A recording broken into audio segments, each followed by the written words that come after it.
Welcome to the Stuff and Things Podcast, your home for all stuff related to your favorite things in entertainment. Now, here are your hosts.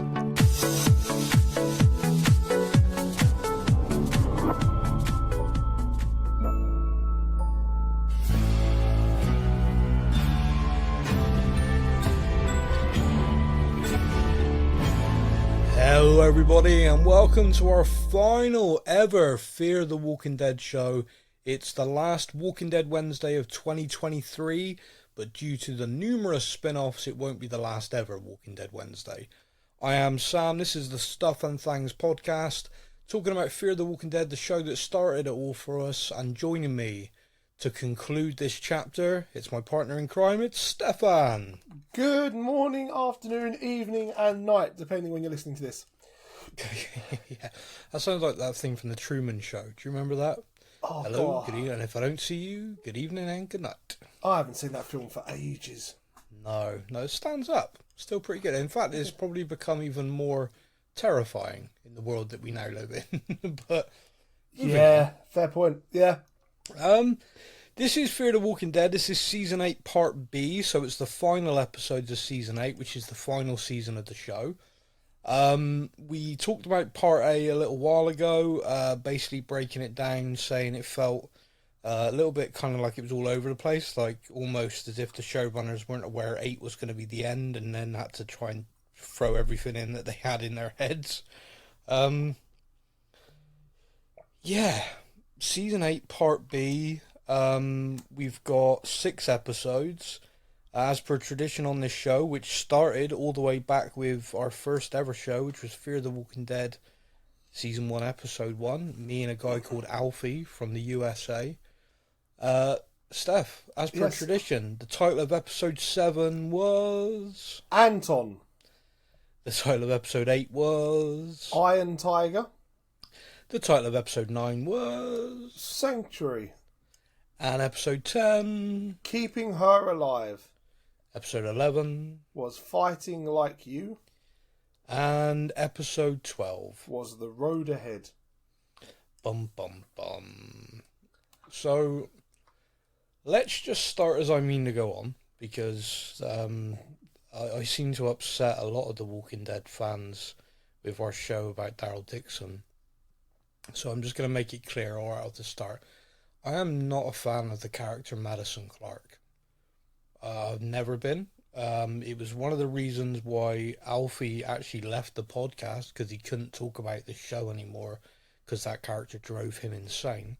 Yeah. I actually got him a model Madison Clark for Christmas one year. He was really pleased. Use it for shooting practice. You probably, yes. I mean, he is American. And there's half our audience turning off. So I'm going to make it abundantly clear. When she was rumoured to be coming back, I was not happy. In fact, anyone who listens to all of our shows will know that the day her character died, I actually played Ding Dong the Witch is Gone. It's probably my favourite show. It was a good show. We celebrated a lot. We did. Her character was definitely dead. She was contained. Yeah. Lots of zombies, fire and burning everywhere. There was no way that character could survive. No, she was dead, and it was great. The show improved. I genuinely believe this. I know it's a matter of opinion for everybody, but hey, I'm the one with the microphone right now. Yeah, Morgan came in, and I think the show just carried on getting better and better. The characters improved. You had John Dory. You just generally had characters that I liked, which helped a lot. Nick, who I found very frustrating. I found that they overplayed the drug addict kind of side of thing. I felt initially in season 1 that was a really interesting aspect, that you know all the zombie apocalypse, and then you had that as well. I mean, that was just very trippy, very interesting. I felt by the time they killed his character off, I was very done with it. It was old. It was very, he's just replacing one addiction with another. This is ridiculous, And don't get me wrong, I get it. It's an addict, but I just felt like they'd run that story into the ground. And apparently the actor felt the same way, because he literally quit. Yes. Saying, no, I am done. I'm not doing this anymore. I felt Alicia's character really developed and became a real lead to the show, which was great. And so for me, once Madison was gone, Nick was gone, I felt the show really came into its own again. It wasn't the show I initially thought it was going to be. Anyone who remembers back to me and Alfie talking about season one, our main gripe was it felt like they had this great opportunity to tell a very different story, but still Walking Dead. However, what they actually tried to do is just rush to catch up with the other show and make it, like Walking Dead Miami, Walking Dead this, a bit like NCIS, and they were just going to have loads of, like, The Walking Dead Florida, Walking Dead. It just got really stupid. Yeah. But like I said, we kept with it because this was literally the OG show. When we started doing the podcast, we wanted to talk about The Walking Dead, hence the Rick Grimes term Stuff and Fangs. And so we wanted to do that. We Fear the Walking Dead was launching. It was the perfect opportunity for us to go, okay, we're going to kick off a podcast. The spin-off is launching. We're going to talk about the main show as well, but this is where we're going to arrive. So our initial audience and the initial people, and if anyone's still with us, thank you. But yeah, our initial audience was the Fear the Walking Dead audience, the Walking Dead audience. So it is a weird thing. It's a weird thing because I'm kind of sad that the show's ending because of that, because there is a real nostalgia feeling to it. And on the flip side, I think the show declined in quality sufficiently that I'm actually glad it's ending.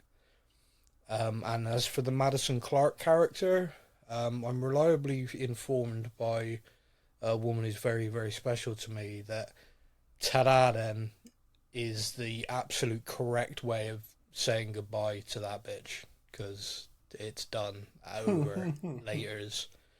Get out of my face, because oh my god, I can't even begin to tell you over these 6 episodes how much she ruined everything for me. Just like anything in these final 6 episodes that could have remotely been interesting to me was ruined by that character. And that's just how much I couldn't stand her, and why by the time this show did end, by the time the finale happened, it felt like a mercy kill. I was done, Yeah, I can agree with that. I think the best episode of these final 6 was actually the one she wasn't in. Yeah. No, I'd agree with that. Yeah, going on what you just said, this show started as a welcome to, before the end of the world. Yeah. And therefore, I came into this show, season 1, episode 1, thinking, this is all the stuff we missed when Rick was in the hospital. Yeah. Rick wakes up, it's already happened, the world has already gone to shit, and therefore, how? How did it happen? How did the army allow this to happen as much as it did? Surely the army should have shut it down. Like, what is it that happened that turned it so the world had gone? This show was going to show us that, and it was going to be like, this is something new, this is completely different. Like, all zombie shows you watch, they are movies that you watch, they always kind of start, it's already happened. Yeah. This was going to show us how it happened, how society fell, and everything else. And I was really looking forward to that. And season 1 wasn't amazing, but it was still, okay, we're seeing things happen, this is good. And then, yeah, like you say, it suddenly became like a fast forward to, oh, where's The Walking Dead? Well, let's catch up with them. Yeah. And time jumps everywhere. Yeah. This second half of the season starts again with a time jump that no one actually explains fully. No. But no character has aged at all. No. But we have, like, children characters who are, this is the child of potentially this person, then it's this person, then it's not that person at all. And this all happened during the time jump, so therefore, we're talking at least 7 to 12 years. Yeah. Never explained, no one's aged a day. And it's just like, come on, guys, like, please, give us something better. Would you say that you feel that with these episodes they literally didn't care? Because that's how it feels to me. Yeah. It's like we got this storyline left over. You've cancelled us, so whatever. Does it matter that it doesn't make any sense? No, we don't care. That's how it felt to me, anyway. Yeah, like we got this new storyline with Strand. So the first episode, Anton. Yeah. We get this weird new storyline with Strand has kind of made a new family. He's changed Strand his equals name. Anton. Yeah, he's changed his name to live a new life and all this sort of thing. A German life, which really confused me when this episode started. But... Yeah, they all start talking German. Like, okay, right. It took me a second. Like they're playing football, and I'm like, is this pre-apocalypse? Like, yeah, I wondered if it was a flashback as well. I'm like, what the heck is going on? And then we find out that, okay, so we've got 6 episodes left, and you're now going to give us a whole new story arc on Strand again. Like, we haven't had enough Strand story arcs so far. I'm like, I'm sitting there like, why are you starting a whole new storyline with 6 episodes left? Yeah. Like, for me to develop the kind of connection and stuff to Klaus and his husband, his new husband, I can't remember his name. Yeah. But for me to develop an attachment to them, a decent connection, I'm going to need more than a couple of episodes. And therefore, it's going to take up the rest of the series for us to actually care about them or to learn about them or anything else. But we've started a whole new strand with him. Yeah. And then we start bumping into like these random cameos of characters. And, Lucia reappears and Dwight and Sherry reappear and Daniel reappears. And it's almost like they've kind of contracted these people that they're going to turn up again. They've been cancelled and now they're like, crap, we've got to give these guys at least another X amount of episodes or screen time. Right, just throw them in. Just there you go. Yeah.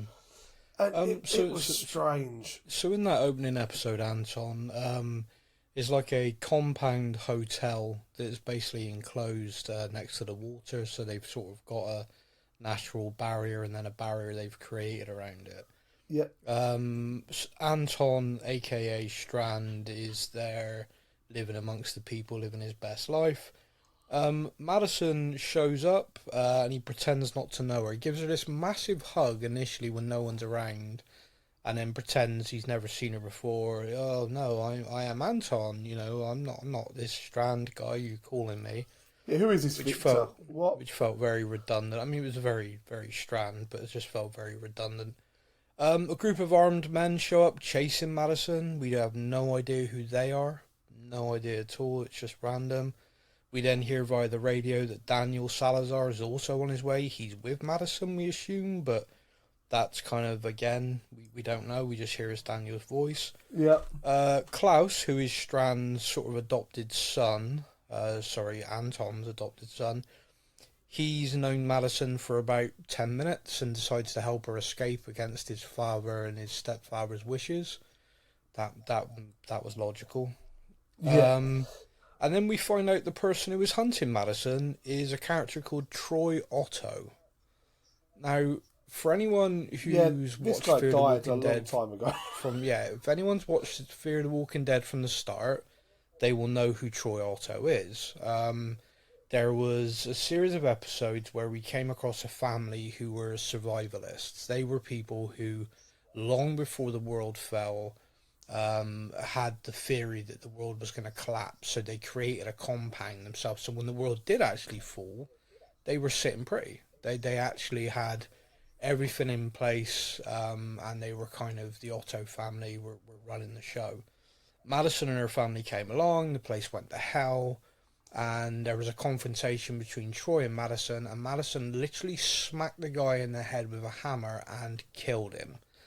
I don't care what the writers are saying now. We watched that guy die from a brain injury, which is why he didn't turn. Not because he was still alive. We saw him hit the deck, eyes open, dead.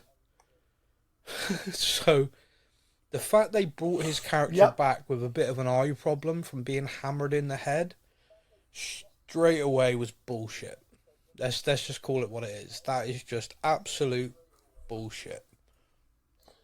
And the running theme of Yeah. but this character was dead seems to be the running theme of season 8, which is, or the Fear the Walking Dead in general, because Madison, that character should be dead. The explanation of how the people at PartB saved her, again, is horseshit. Again, is just like, that's Glenn under a dumpster level to a whole new degree. This guy, oh yeah, someone came along and saved me. What, after being hammered in the skull? And like not just like, oh, a little love tap. She killed him. Seriously, anyone who thinks this writing's good, I challenge you to take a hammer to the skull like that and see how you do. It's just so crap and lazy. And just have a bit of a scar and an eye injury. But I gotta be honest with you, I did laugh. Like I don't know whether they were aiming for comedy, but it really hit a note for me once I started treating it like a comedy. And the whole notion and his whole speech, and then he throws down. He says he's killed Alicia, right? So Daniel Salazar and his guys arrive just in time as a standoff, and he throws down Alicia's arm and says, "Oh, I killed your daughter." Now, I'm just going to pause right here. Steph, do you remember the last time you saw Alicia in the show? She was dying, left on a beach to die. Yeah, I mean, when we say she was dying, she had both severe radiation, like, nuclear meltdown near her. Her whole body was going to melt from the inside out radiation. Also, she had been bit and the infection was kicking in. And the basic explanation we were given as to why she hadn't turned was because the radiation was kind of like counteracting it. But basically, one or the other was going to kill her anytime soon. That was the whole message. That was what we knew. Yes. And she looked like death. She looked like, so when her character kind of went off like that, we were all like, oh, damn. Okay. All right. That's the end of Alicia. It was quite sad, actually, because Alicia was a character that we really did quite like from the beginning. Yeah. And now, all of a sudden, that was the end of Alicia. So that was quite sad. Yeah. We then hear that Troy killed Alicia. Now, in my head at first, I'm like, is he saying kill as in he came across the zombified version of Alicia, put her down and stole her arm? Or... And I'm like, I can go with that. I could go with the, I found Alicia and I put her down. I can go with that. Yeah. And then we hear a bit more and we're like, no, he means he found her alive and he killed her. But we saw her collapse on the beach after everyone left and we were that was the end of her character. Yeah. So, yeah. So, episode 8 opens with Strand, Daniel and Madison bumping into Luciana. As you said, it kind of felt like, here's a character, and here you go. And she's hiding someone. She doesn't want Madison to see this person, and that person gets out of a truck, and that person is Charlie. Now, Stefan, I'm going to ask you a question. Do you remember the last time you saw Charlie in this show? She was laying... pretty much dead in a hospital bed. From radiation. From radiation poisoning in a hotel, which then, if I remember correctly, caught fire and burnt to the ground. Yeah.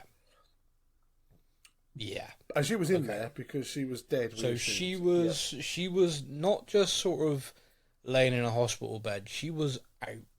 She was incapacitated, and our resident medical expert, the person who then, started murdering children to save the world, which everyone's just kind of glossing over now with June. Yeah. She said, she's gone. There's nothing we can do. And she's now walking around absolutely no problem at all. Oh, Padre saved me. What? Yeah, and again, if we're talking a minimum 7 years, 7-year time gap, I looked very different from the age of 14, 15 to my early 20s. Yeah. Charlie doesn't. Charlie does not. No, Charlie's not aged in that time. Charlie is now in the mid-20s. No sign of any kind of wear or tear from having severe radiation and recovering. No sign of she looks well. Yeah. So again, we're just going to gloss over the fact that she was dead and now she's not. And they brought her back, and I'm kind of like, okay, well, there must be a really good reason. You know, Charlie's back. What could the reason be? Oh, I know.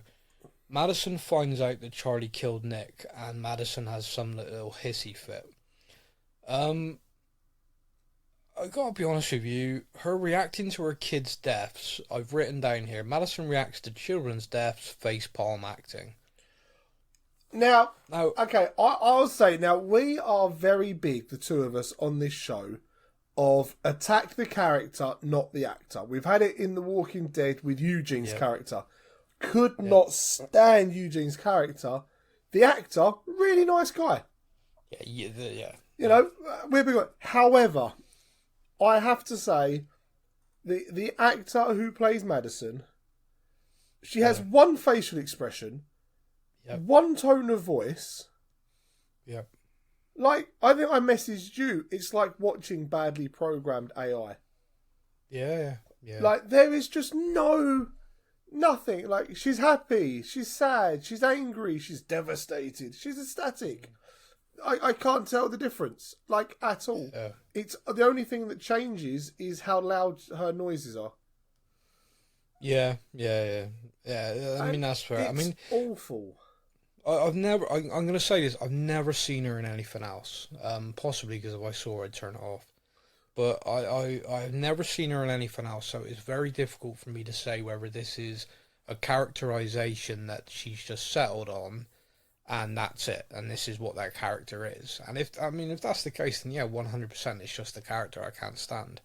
But when I'm looking at this and I'm thinking, surely there has to be some sort of human, not animatronic emotion when you're thinking about your children's deaths. Surely you must have some sort of guttural, visceral. I mean, you only got to look at some of the other scenes we've seen across the show, The Walking Dead as well. Think of how Andrew Lincoln, Rick Grimes reacted to Carl. Yeah. I mean, I watched that scene just in pieces. Yeah. Just like, it was like an absolute gut punch watching him go through the motions and stuff. And you just looking at this, and it's like, there's nothing there. And I know people listening probably think, yeah, well, you don't like the character. It's like, well, no, that is fair. I don't like the character, but you could still grab me in. And there's been a couple of occasions since she returned where I've said, oh, this scene was good, this was all right, and stuff. I am still objective enough to do that. But with this, again, and the problem is with stuff like that is it takes you out. So I'm struggling to get into this story as it is, because I'm sort of kind of rolling my eyes at that person was dead, why are they here again? Well, this person was dead, why are they here again? It just feels like, we're ending the show, so let's bring everybody back. And it's like, okay, all right, fine, if that's what you're doing, I mean, it doesn't make a lot of sense to me, but all right, fine, I'm going to go with it. And then I'm just sort of, it's very difficult to stay engrossed in a storyline to then like come back at, she just kills it. Like, it's just, like you said, badly programmed AI. Yeah. If you're ever watching, there's certain types of animation, for example, that I know a lot of people are really into, all different types of animations, manga, things like that. There's certain types I can't watch because I just can't get into it because the animation style just does my head in. Yeah. Well, with that, with this, it's like I can't get into this. Her acting style or her characterization for Madison takes every sincere moment, an angry moment or anything, and it just kills it, just knocks it flat because there's nothing there. It's like the other actors are doing their best to create this sort of scene, and then it goes to her and you're like, a bit like tennis. The person knocks it over the net and she just kind of thumps it back into the net. You can't get into the game. Yeah. If that's all that's happening, it's like, okay. No, okay. And that's kind of how I feel whenever she's in a scene. In this, for example, she manipulates Charlie to go and kill Troy. My exact note is, Madison makes Charlie go kill Troy, for fuck's sake, is what I've written down. Yeah. Right, so let me just, and the reason why I've written this again, and this isn't just me battering the character, this is now going after the writing as well. Mate, when Madison Clark was reintroduced, do you remember what she was doing for Padre? Collecting children. Collecting children. Can you remember her epiphany and her kind of character redemption arc that she had once Morgan sort of got in her head? No. Okay. She felt bad about what she did with kids and everything. She felt bad that she'd done that, and she was then gonna make Padre a good place for everyone, safe place for all those kids, and hopefully round up the parents and everything that lost their kids and turn it into a safe place for all of them to be. And she was sorry. She didn't mean to do what she did. And then here we go. Charlie killed Nick, which happened a long time ago now. She won't listen to anyone and any explanation, and she just tells Charlie to go off and basically kill herself to kill Troy. Yeah. So you're kind of like, oh, okay. But then 10 minutes later, Troy kidnaps Charlie, and Madison's on the radio telling her to come back, which then lands Charlie in the shit. It's just, yeah. It just goes for bad and worse. Now, Charlie is a little bit of a smart ass. She blows the truck up when they take it to the compound, but I don't even know where to go with this. Troy offers to swap Charlie for the location of Padre. So Charlie, who has survived the zombie apocalypse as a child, not an easy thing, by the way. She was manipulated by a group, then manipulated by another group, fell into some good people, then got manipulated, ended up getting radiation, was dead, but now isn't dead, and has clearly been with Luciana this whole time, so has survived all of this stuff. Yeah. Then says, no, don't trade me for the location of Padre, and to protect that, she kills herself. So I've written, welcome back, Charlie, and you're dead. Yeah, what was the point? They literally brought her back for that. Like she was dead. That character was dead. It is a massive eye roll moment that you've brought her back. Like, you've got other characters that were fine that haven't come back, and you've killed them off screen. Like, you've literally said with a one line from Strand, oh yeah, loads of them starved to death because they wouldn't listen to me. Oh, and you're that like, was are you serious to me? We got those other characters who we all really got to know over the last few years and liked, and you've just killed them off screen, and you've got this one who was dead on screen dying, and you've brought this one back, like you said, not aged, because, if you're bringing back a young character, you'd expect that over 7-8 years to have really changed. Whereas if you got a character in their 40s, maybe we could just grow their hair a little bit, maybe make the beard a bit greyer or whatever. Yeah. But no, here's a fresh-faced child who's not aged a day in all this time, now in her 20s, but still looks 15, 16. Yeah. And you're just to kill her off. She came back for literally no reason at all. No, and this is my point, because if she came back as a kind of story development from Madison, what was it? There wasn't one. She was like, oh, you killed Nick, I hate you. Oh, okay, I don't hate you. Oh, I'll give up the location of Padre for you now, I don't hate you so much. Oh, you've killed yourself. Yeah. And also we learned that Charlie went and found Nick and cremated him and got his ashes in a can. Oh, Anyone, yeah. What the fuck? Like, again, we're talking like an indefinite time jump that we don't have any idea when it was. Yeah. This was also quite a long time after another time jump, and another time jump, and a nuclear blast. Yeah. And everything else has happened, yet they were somehow able to go and find him and cremate him. Dig him up. Yeah. Yeah. And just to then burn him and cremate him because he deserved a proper burial. But then that's not a proper burial, is it? That's digging up his remains and burning him and then carrying him around in a can. Yeah. Yeah. It's horseshit. It's like, what possible reason was there for that? That whole edition was horseshit. That made no sense. Yeah. So Charlie dies, so Daniel's pissed now. Him and Luciana both pissed at Madison and they leave. We learn that Troy has a kid and the kid blames Madison for her mother's death. Who? Question mark. Yeah. We'll circle back to that doozy. And Madison's now not going back to Padre because I'm such a bad person. Yeah, we know that. We know that. No one's surprised by this, Madison. No. So that was episode 8, but episode 9 takes us in a different direction. So Dwight, we know, had left. Dwight's child had died. He decided, after spending years hunting down his wife, that clearly him and his wife were just bad for each other. Because that's what you do when your child dies. You abandon the person you love. Yeah. And he's going to leave.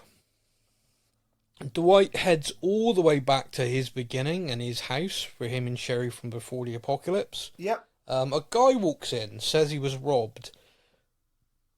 Dwight isn't really buying it at first, but then the guy talks about that they took his stuff and it was the sanctuary. Yeah.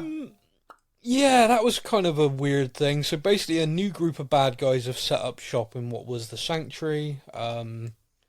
Dwight goes in but keeps having these like flashbacks, PTSD flashbacks. Which actually I didn't mind.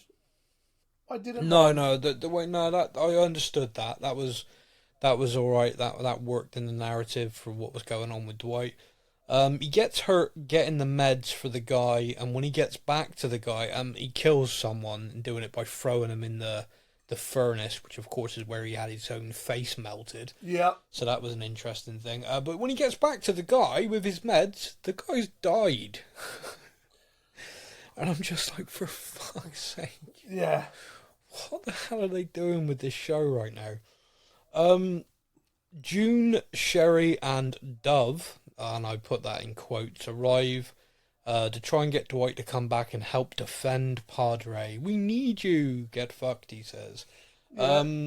He says there's new guys living in the sanctuary. They have now tracked Dwight, and they shoot Dove, who tried to stop them from stealing their car. Dove has got a gut shot and is going to die. The only place locally where there's going to be the meds that they need will be the sanctuary, which, fortunately, the bad guys, who are on foot, tell them that. So Dwight, etc., can get in their vehicle and beat them back to the sanctuary. I mean, all they really need to do is shock Dove with a crap load of radiation and she'll live forever. Yeah, nice one. I'm more into the kind of the bad guy monologuing. Yeah. Well, the only way that kid's gonna survive is back at our place because we got all the meds there to take care of her, and we're all here chasing you without a vehicle. Oh, fuck. Yeah. It's like, oh, really? It's like, do they think the audience is that dumb that they need to literally spell out? Yeah, I think what's they do. happening? But it reminds me of like those Austin Powers films, which was basically a parody of the old James Bond, where, you know, you have Bond strapped to a table and a laser going to kill him. And it's like, why are we doing this? That laser's going to take an hour. Just get a gun, shoot him in the head. Yeah. And it's like, why are you you've surrounded them. There's like 10 of you with quite heavy weaponry. What are you talking about? What is this kind of, oh, I'm going to take you back and I'm going to have my mate who you killed kill you? No, if you want revenge, shoot him in the head. Like, having your mate, that makes no sense. No, my friend's There's a no zombie logic to dying. that. I'm going to go feed you to him. No, Yeah. no, you No, don't. it's horseshit. It's just like, you stole from us, we're going to kill you. Or you killed one of us, we're going to kill one of you. The whole, oh, you did this, so we're going to take you back and have my mate eat you. No, you freaking weirdos. So yeah, they do amazingly get in their vehicle and drive back to what was the sanctuary, and these guys who were on foot have then got to like double time it to get back. Whilst they're there, Dove appears to have some sort of issue with everybody, every adult. You've all let me down, you're all terrible people, it's all your fault, I'm gonna die. really? It's all their fault that you went out by yourself? Yeah. I don't, again, like, I get that sometimes people can have these kind of angry moments and stuff, but I'm just kind of watching this like, okay, whatever. Yeah. Sherry, similar to Dwight, is having a few PTSD flashbacks being in and around the sanctuary. Which again, you can understand. Yep. Again, yep, completely understandable. Dove argues with June and she says, I'm trying to get away from you. She tries to take the bullet out of herself, which is just like, for fuck's sake. Dwight and Sherry have a clash because Sherry accuses Dwight of wanting to die, and then ironically locks him in a room and goes off to die herself. Yeah. Yeah. It's difficult when these are probably the two best characters in it, and they're making decisions like this. It's becoming really quite difficult to defend. I'm like, come on. I mean, this, like you just said, this episode was the most watchable episode in these final 6. But even in this episode, which is definitely the most watchable and definitely, for me, the most enjoyable, you got to look at the writing and just go like, well, you've created stuff here which didn't need to be created and doesn't make any sense. The reality is Dwight leaving didn't make a lot of sense, but okay, you've done that. He's gone back to that house. Okay, that's quite an emotional thing for him. We can understand it. Sherry would guess that. So if Sherry and everyone's decided to go after him, that is where they would go. This is making sense. Him bumping into someone and it leading him back to the sanctuary is a great story arc. That is a very interesting character thing for both him and Sherry to kind of get catharsis, kind of put that behind them to end that chapter in their lives. Yeah. So, even though a lot of the writing in this episode does make me want to put my head through the wall, like with the decisions that are being made, the actual story of this episode, where these two characters that we've known for a while, from The Walking Dead into Fear, ending the sanctuary, you know, that building's collapsing by the end. You know, it's rubble. The place has gone apart. And I kind of looked at that and went, okay, although there's bits of this, the reason why I really like this episode is that feels good. That kind of, this show is ending. These characters their story is ending. They've kind of adopted Dove by the end, if you know what I mean. Yep. And what's her real name? Odessa. That's her real name, Odessa, which is kind of nice. Because she finally does let June save her, by the way. You know, anyway, facepalm. Yep. But they defeat the bad guys, they kill the dead, the sanctuary is demolished, and it kind of, like, to me, it's like, okay, they are heading back to Padre, we're going to see these characters again, but this is the kind of end for their arc for me. It's like, they are part of what brings the sanctuary down in the end. Yep. And Does that make sense? It makes sense for the characters to be involved in it because of how heavily their storyline has been dictated by that place and what happened in it. So them and it brings them back reason, together. Yeah, the reason it collapses is them. Brilliant. Okay, I can take that. Fine. And it brings them back together, but we can both agree, right? Just at the end of episode 9, the sanctuary is now demolished. Yes. Yeah, it does look that way. It's overrun with the dead. Yeah. And the main building, shit is falling through the ceiling. It is wrecked. The sanctuary is gone. We can both agree that is what episode 9 taught us, yeah? Yeah. Okay, great. Just want to really drive that point home. Back at Padre, Victor has Troy's daughter captive, and I've just written, for fuck's sake, Strand. Yeah. It's like, really, no one learns, no one ever does anything. Now, what is interesting is, I'm going to say this, is episode episode 7 and 8. Yep. 1 page of A4 notes for those 2 episodes, okay? Yeah. Episode 9 was 1 full page by itself. Episodes 10, 11, and 12 are all on 1 page. Yep. Alright, so I'm literally going to walk through my notes for episode 10 and then let you talk about it. Walk through my notes for 11 and then we'll dive into 12, okay? Okay. So episode 10 opens with Dwight, etc. arriving at Padre. They propose to give Troy his daughter back for peace. My next note is, this is an odd episode centered around Troy's daughter. all the episode does is unite all of the teams and factions against Troy in one again. There's a group of women driving around in Al's truck, keeping Alicia's memory alive. Who the fuck? What the fuck? So that is my notes for episode 10. Would you like to dive in and, give me a little bit more meat on that bone? I can try. So, yeah, we find, obviously, this... Oh, it's difficult, man. It's difficult. I'm trying to build it bigger than you don't have to. It is, but yeah. You can just say, yeah, that sums that episode up. Yeah, pretty much. Like, these weird people that are now kind of like the Alicia gang. And yeah, she taught us Alicia how to gang. live. That's the Alicia gang. Yeah, and it's like these guys are like, proper cult after her and stuff like this. So there is one thing from this, which I think is worth noting. And in my notes here, I've not written it down, and probably because I've only just thought of it now. This kind of does speak to the fact she must have survived off of that beach. Yeah. Which, I'm like, really? Okay, so what you're telling us is we last saw this character dying from radiation, dying from a bite. She survived that somehow, went on to save a load of people, which then created a cult-like following of those following in her footsteps. Okay, alright, fine. So Troy did kill her. So one of the best characters in this show died off screen by being murdered by a guy who we all thought was already dead. Yeah. Right, brilliant. Okay. That's almost as good as the entire group of survivors that have survived this long, all dying because they got hungry and didn't trust Victor. Yeah. It's horseshit. Yeah. So episode 11. These are my notes for episode 11. Okay. Yeah. This is a Madison and Troy episode where we see him crash. Madison finds Troy, doesn't kill him. Says she's going to, but doesn't.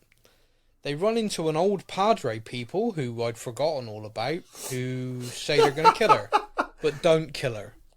In fact, there's one scene on a bridge where she's literally on a rope bridge, the person has a gun, and puts the gun away, and decides to chop the bridge instead. Yeah. If you want to kill someone, and they're in a place where they cannot duck, dive, or dodge, shoot them.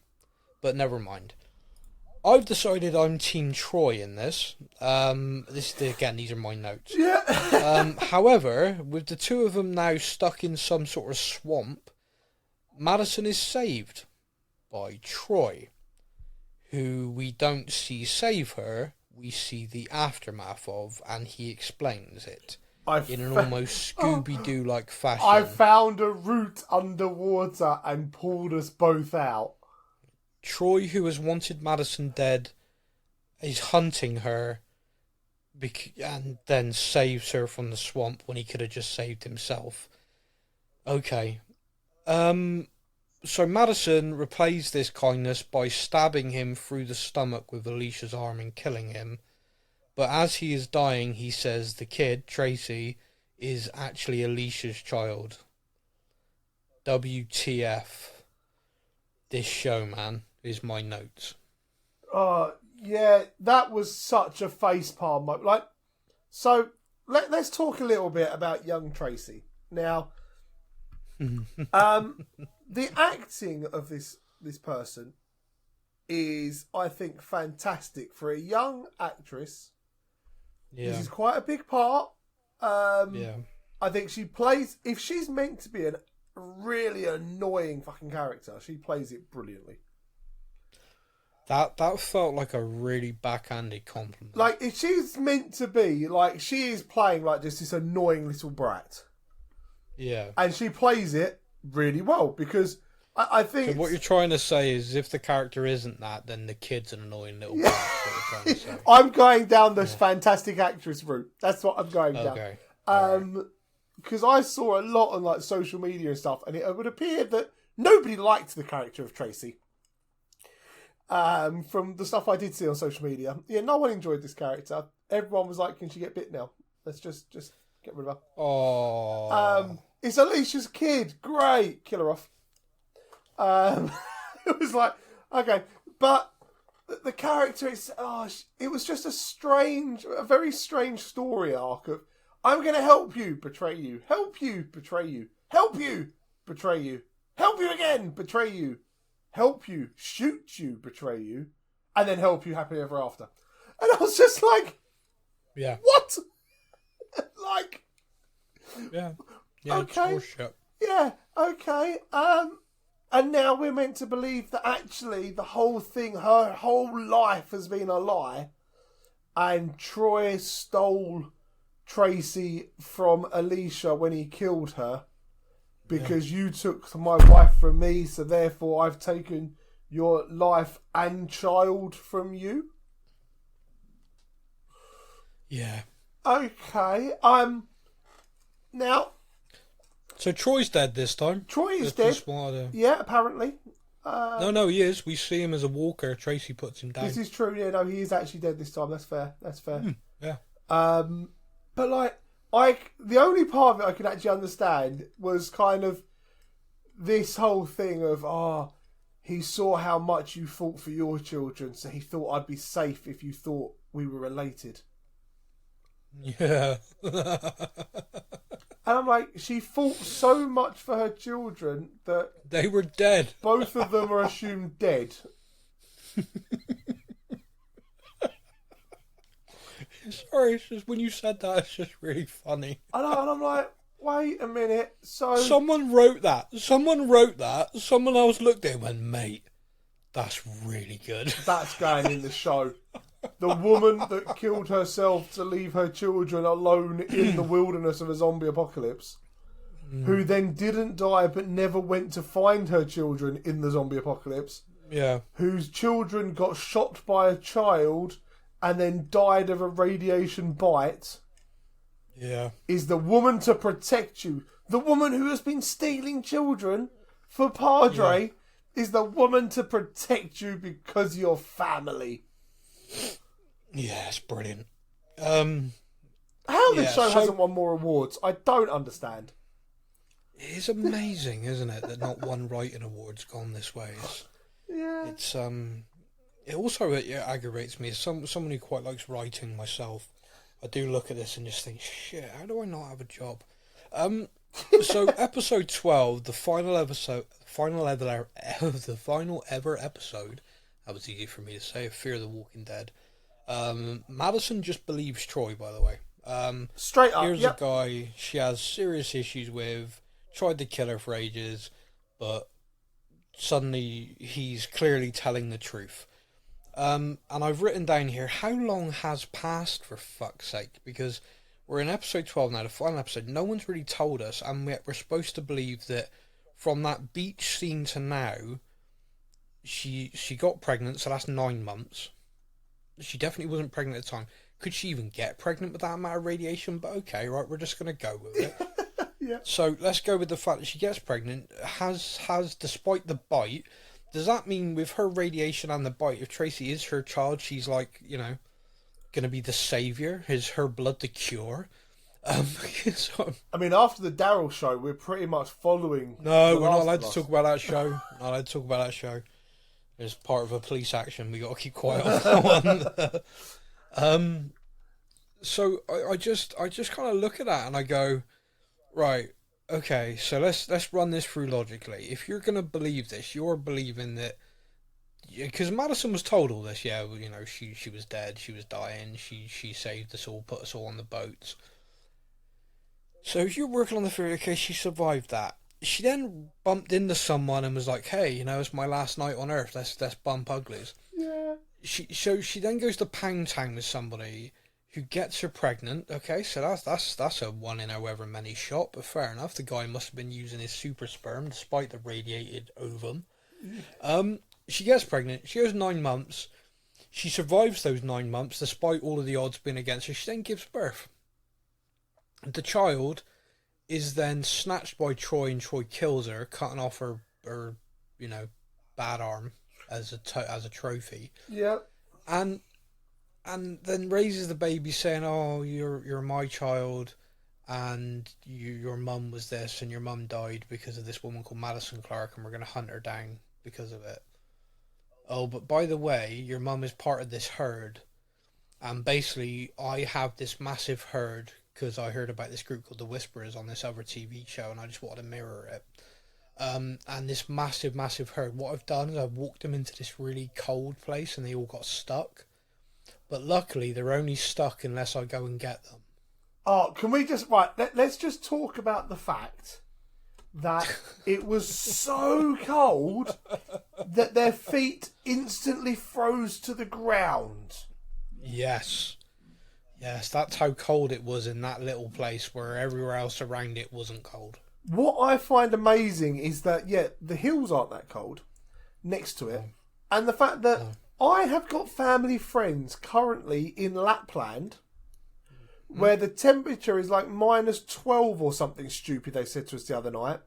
Yeah. And there's videos of them and their children running around in the snow, having snowball fights, but running around. Yeah. None of them froze instantly to the ground because it was a bit chilly. Yeah, a bit chilly. But we have walkers frozen to the ground with no snow or ice anywhere around them apart from on their legs and feet. Yeah, well, you know, mate, science.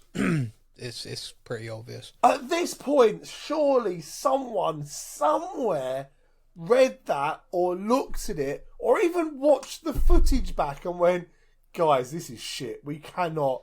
No one is going to believe this. What the mate, fuck? they didn't care. We said that off the top. This is pretty obvious that these final 6 episodes, they just wanted to get them done. Yeah, they didn't care. But it's okay, because I've got a bit of heat around, melt their feet, and they'll follow the herd again. So I've got a line for you Yep. from this episode, which, if you're a Star Wars fan, the words somehow Palpatine returned are kind of synonymous now with bad writing, and we all kind of laugh at it. Yeah. The line in this is, "Oh, Troy stabbed her, but didn't see her die." And I'm just like, oh, what the fuck? Are you kidding me? Yeah. So I want to make this absolutely clear to everybody listening, to anyone who clips this and decides to put it on your little bitch Reddit thing. I love the character of Alicia. She is, without a doubt, one of my favourite characters in this show. Seeing her rock up again at the end of this is not something I hate. You know, I like Alicia. Knowing she survived is a good thing for me. However, it makes no freaking sense. If she showed up at the end of this, still looking radiated, still looking sick, still looking like she struggled, I would accept that somehow the radiation and the bite are counteracting, but she is basically living in a kind of permanent state of hell, of burning up, feeling like crap. But she is so friggin' strong-willed, she's just still going. I could buy that. I could get it.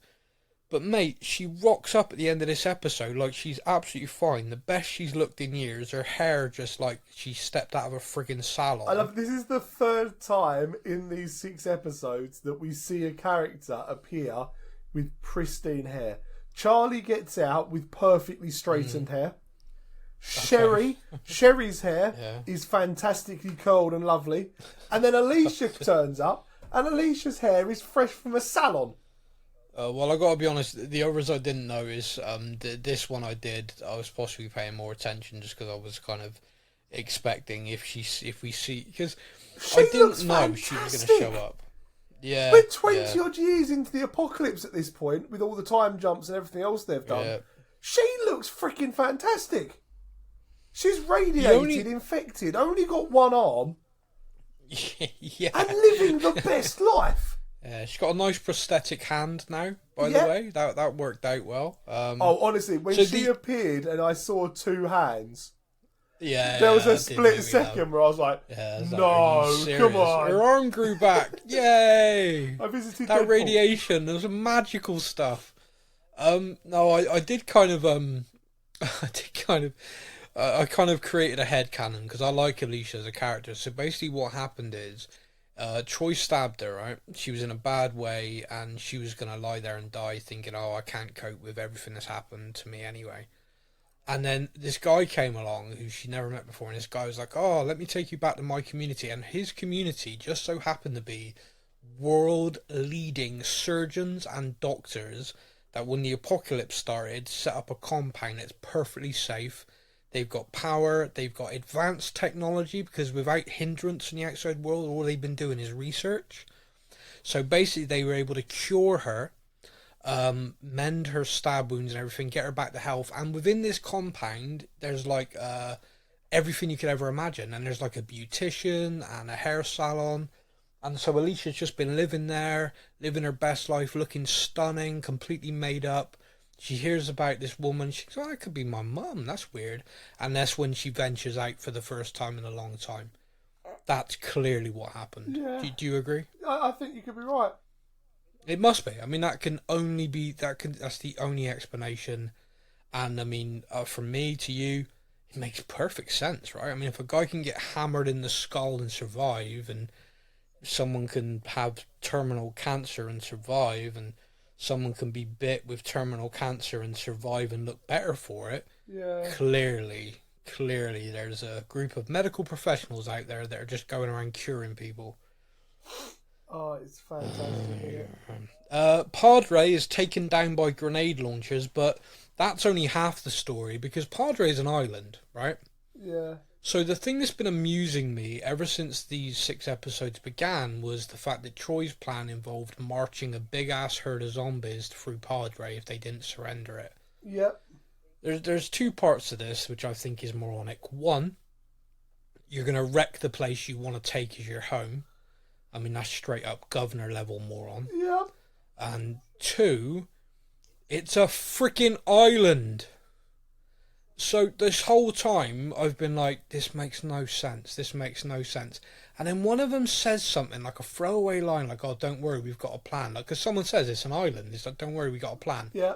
My freaking heart sank, man. I was like, I swear to God, if they herd walkers onto a boat and then drive the boat across, I'm going to lose it. I am literally going to freaking lose my mind that they can hurt. No.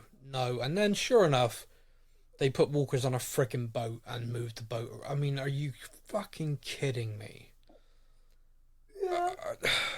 I can't be alone in just watching that going, no, because why did the walkers know to stop? Yeah. Oh, I'm on a boat. Oh, I've got to the edge of the boat. I need to stop now. No.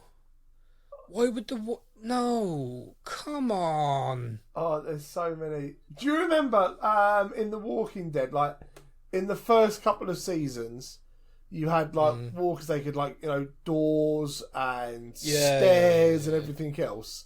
Which they then backsold quite well, I felt, Yeah. in the final season with variants. But yeah, sorry. And then they were kind of like, we had the zombies that just fell off everything, and then you had that random period where zombies would run to a lift elevator, like a lift shaft, and stop. Yeah. It seems like that again. Like there's just random crap sometimes. Of just well, it is crap. Let's call it what it is. I mean, so the idea is that you can move this herd around, and Troy and his people have mastered it. They've mastered it so much that not only can they move this herd onto a boat, they can get them all just to stand there nicely whilst the boat takes them across to an island. Yeah. They don't hit so for example, they didn't hit the end of the boat and then all turn around, which is what they do because they're friggin' Walker lemmings. Yep. They didn't just start bumping into each other or anything. They literally all got onto the boat and just stood there nicely waiting. And then when they got across the water, they lowered the thing and they all walked off nicely. Do. I mean, that's a level of Walker manipulation we've not seen before. No. And it's horse shit. It's so not right. Secondly, Padre has automatic weapons, okay? Yep. We know that. We've seen that. They have got machine guns. Where are they? For one, okay? 2, that amount of walkers getting off a boat, that's one fixed point, right? Yeah. So if you did have the machine guns, think Normandy, think D-Day landings. You just open up. It's not like they're coming from every angle. They're literally coming from one angle. They're literally just one point. They're all focused in on one point. Yeah. You're telling me that you couldn't use your brain enough? Okay, fine. We don't have the automatic weapons. Something's happened in the time jump to all of our guns. We have literally only got our sticks and our knives and everything. You stand in a line as they get off the boat, you just keep killing them. Yep. Stab, take a step back, stab, take a step back. Because the more you kill and drop, the more they're going to stumble over each other. Stab, take a step back, stab, take a step back. You'll probably kill half of that walkers, and then the rest of them, they ain't going to do shit against the walls. And yeah, okay, then that's when the grenade launchers come in, but Dwight, etc., all had guns, and not one point did I see him shoot a guy with a grenade launcher. Nope. Like you couldn't see him? Yeah, but anyway, so PartB gets wrecked. They're all there trying to... It makes so much sense, yeah. They're there trying to, oh, what are we going to do? Oh, no one's going to save us. They're like, SOS, someone save us. Meanwhile, elsewhere, Daniel tells off Madison and Strand. I enjoyed that. Daniel telling them both that they're pieces of shit. I enjoyed that. Yep. Tracy's left alone with Madison and shoots her. My exact note here is Tracy is my new hero. Long live Tracy. Oh, for how fuck's sake, short-lived was that? Yep. Yeah, literally, that was it. Oh, for fuck's sake, she's not dead. And not only is she not dead, yeah, she goes and saves everybody at PartB. Oh, now by pulling the same move as she did at the stadium, by grabbing all the walkers' attention, leading them down into the basement and blowing it up. Now, I have a question here for you. Oh, please, yes. Okay, so yes. Let's skip over the really fucking cheesy facepalm. Oh, you hit the medallion that was Alicia's and it saved me. Let's just skip over that shit straight away. Skipping over because that, that is just the laziest writing you can imagine. So we're just gonna... that's off of 80s action movie. Yeah, we're skipping that. We're going to go straight to the fact that she leads them down into this kind of like celery sort of place, bunker. Yeah. She takes the head off of all of these gas canisters, filling the air with gas, and then locks herself in a room that has an open down flat door bit, throws the flare into the room, causing a mass explosion, killing the zombies. Yep.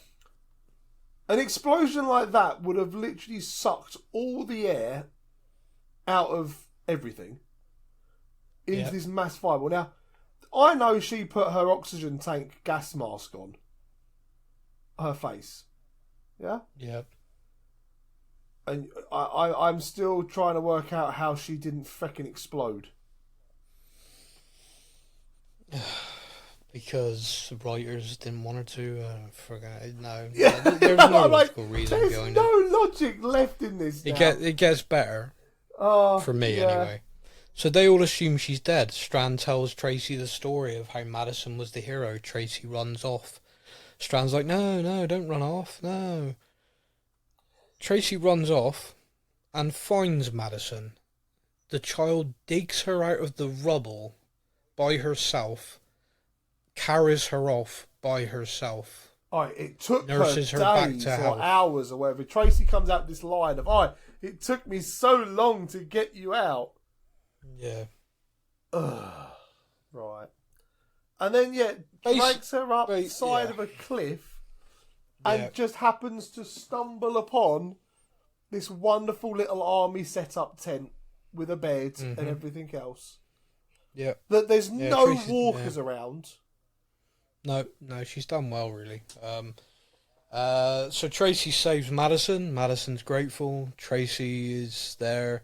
They hear someone coming. It's Alicia. Alicia's alive. Facepalm. And looking amazing. Madison says, I was saved by your daughter. Alicia's like, what? I ain't had no kid. I ain't gone to Pound Town. Yeah. And then all of a sudden it dawns on everybody, maybe the psychopath was lying. What a weird thing to think. Yeah. Oh my god. It did. I mean, don't get me wrong. For all the crap writing, Alicia's face of like, oh, your kid. My what? Yeah, I haven't had a child. Yeah, it's I the fact think I'd Madison remember doesn't that. even believe her straight away. I haven't had a child. Really? Yeah. No, actually, Yeah, fuck, really. I forgot. No, there was this Yeah. 9-month period. Fuck's sake. Yeah. We do have to talk about the biggest return though. The kind of returning character which I think brought me the most joy, and that was Skidmark the cat. Without a shadow of a doubt, that cat has now gone through its 9 lives, possibly its 99 lives, but is reunited And with Daniel. we also have to point out just how lucky they are that there was no other big fat ginger cats in the whole of America that she might have found, and it just happened to be the exact same one from like 15 years ago, still living his best life. Yeah, absolutely. Yeah, it's definitely Skidmark. Don't ruin this for me. That was my favourite bit of the whole friggin' series. Oh, sorry. So everyone kind of goes their own way. Daniel, Luciana, and Skidmark, they're off. They're doing their thing. Strand and his new family are off. They're doing their thing. Frank, I remember, it's Frank and Klaus, that's it. If you say so. And buddy. they have this weird moment that he finds a flower in the pot, and did you put that there? So he knows. No, I didn't put it there. So he knows that Madison's alive. He sees Madison, he sees Alicia, and he sees Tracy, and he's happy. And what did you see? Oh, nothing. Thank God no one else turned round to look at what you might have been looking at. Whew. Well, yeah, because they're stood right there. Yeah. So that's that. They're happy. One of my favourite ones is Dove. Little Miss, you're all to blame for everything. I hate you, June, you horrible person. Can I come with you and learn to be medical like you are? Yep. So Odessa's clearly nice. Dove was a dick, but Odessa's clearly nice. Yeah. Odessa and June are going to go back to the cabin, which was John Dory's, which is kind of like a nice end to that story. Sherry and Dwight, man. Oh, don't. What are Sherry and Dwight going to go and do? Oh, they're going to go rebuild Sanctuary because it's collapsed and it's rubble. But let's take everyone there because that's the only place I can think of that's safe and secure. What is Even safe though and you've secure? just destroyed it. Yeah. Literally, episode 9, you wrecked it. Episode 12, let's go there. I'm like, oh my God. So that's the end of their story, and to be quite honest with you, they deserve better. And lastly, Madison, Alicia, and now Tracy, who is now their adopted whatever, I don't know, get in a car together and they drive off into the sunset. Hopefully off a cliff. And that is the end of Fear the Walking Dead. If you could think of a worse ending, then... Well, they're going back to LA, which I just like... I can't even begin to tell you. Remember how great a situation LA was in when they left 20 odd years ago?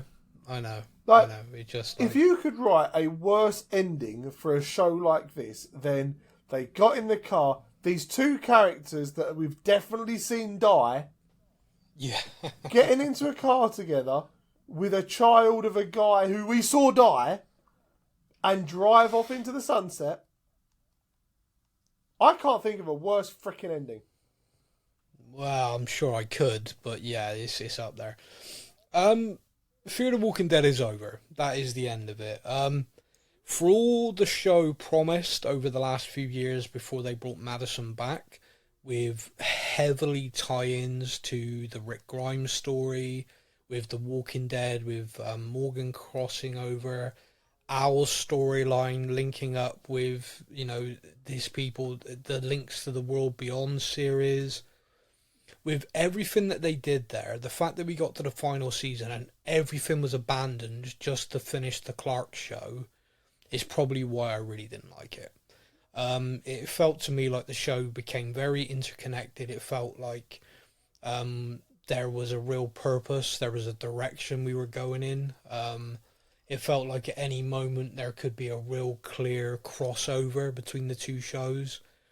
And then we had this as a finale, which was just dire. I am glad it's finished, but at the same time, there is a part of me that is a little bit sad because this is the OG show for the podcast. But we have progressed. We do talk about so much else. As Wong the Sorcerer Supreme from the Marvel Cinematic Universe says, we really are in a golden age of television. There is some phenomenal shows out there that we talk about on this podcast, some great movies as well. So we are going to carry on. This show will carry on. Fear the Walking Dead chapter is closed. My final words on it is I'm thankful to the show because it gave me this podcast. It gave me the opportunity to do this, which has been a lot of fun for me over the years. But at the same time, I'm glad it's done. It's a chapter that's now closed, and as anyone who's just listened to this show will attest, it just got ridiculous. I know there's plenty of people out there who love the character of Madison. I know there's plenty of people who possibly really enjoyed this finale. We're all blessed with opinions, and we're all blessed with what we like and what we dislike. I hope you can be respectful of mine as I will be respectful of yours. Steph, what about you? What's your final words for Fear the Walking Dead? A show that promised so much, at times delivered near to what it could have promised, but ultimately, I think, unfortunately, missed the mark of what so many people wanted. Yeah. Okay. Yeah. I'm thankful for it, because if you guys hadn't have started this show, Alfie wouldn't have left the show and I wouldn't have got to come into it. So, I'm thankful for that. We have a lot of fun doing our podcasts. I know we have a lot of people that enjoy our podcasts and enjoy us talking about all the different shows, and that is all thanks to Fear the Walking Dead. So, mixed emotions. Thank fuck it's finished, but at the same time, this is where it all started. So a bit mixed emotion. So that is it. That is Fear the Walking Dead Season 8 Part B wrapped. That is Fear the Walking Dead wrapped in total. If any of these characters could appear again in something else, we don't know. There is plenty of Walking Dead spin-offs going on. AMC and Mr. Gimple appear to be happy to keep the gravy train rolling when it comes to the Walking Dead. The Daryl Dixon show is renewed for a Season 2. Maggie and Negan show is renewed for a Season 2. There are rumours that the Rick and Michonne show will actually spin off into something else.